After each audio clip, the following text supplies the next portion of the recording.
Hello, this is Michael Paul with the New Orleans Scottish Rite College.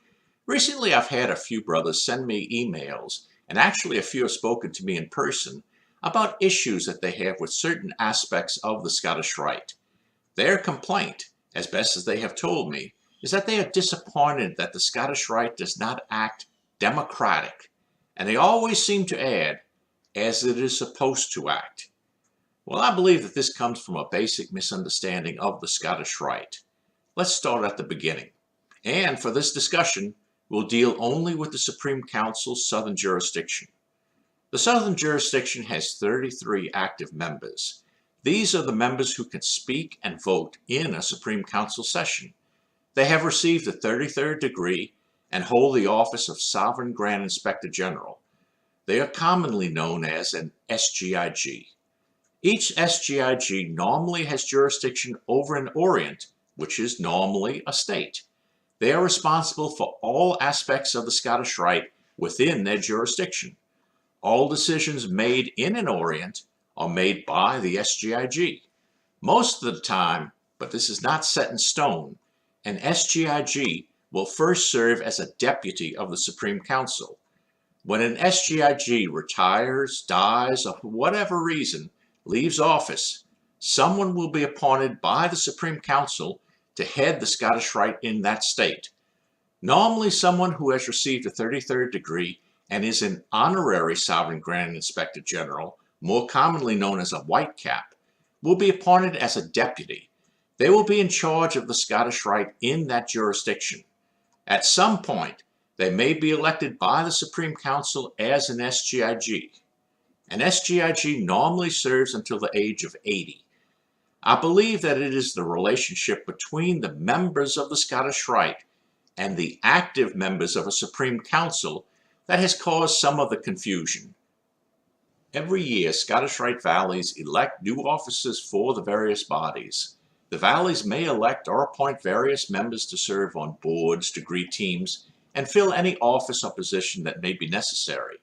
What must be understood is that while most of the time these elections and appointments seem final and made by the Valley, they are in fact and technically only recommendations made by the Valley to the SGIG. It is the SGIG who makes the actual appointments, even if it is done passively by not overruling the Valley.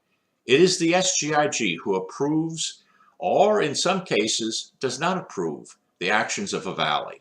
Most of the time, elections and appointments are accepted as almost routine or automatic, but it must be understood that within an Orient, it is the SGIG, or deputy, who has the final say in everything. He is the only voice or vote for the Scottish Rite in a particular Orient. At any time, an SGIG can overrule any action, election, or appointment of a Valley. I believe that this misunderstanding of the nature of the Scottish Rite comes from a belief that Valley elections or appointments carry the same weight and are done in the same manner as the vote or decision of a Grand Lodge. This is simply not correct.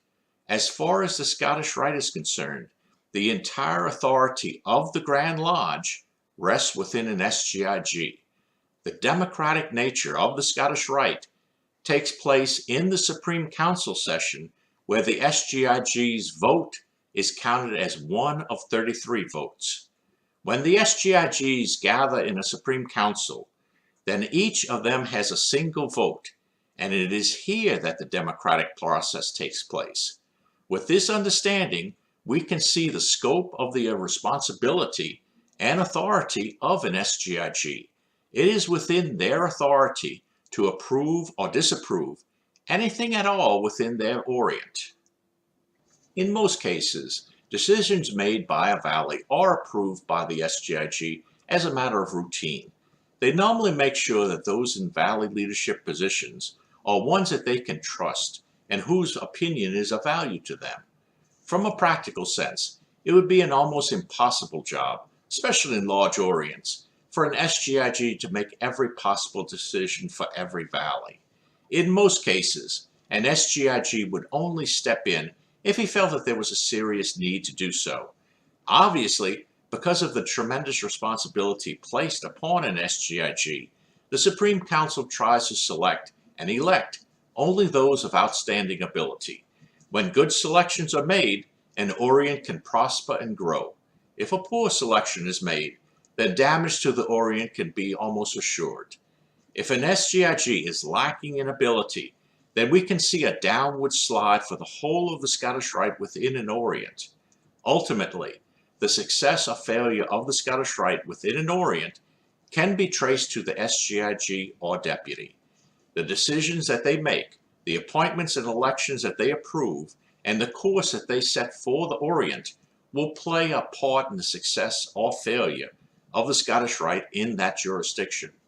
With such a heavy responsibility placed upon them, it is understandable that an SGIG may from time to time overrule a valley in any decision, or seem to make a change in some particular policy or person to one that they believe will best serve the Scottish Rite.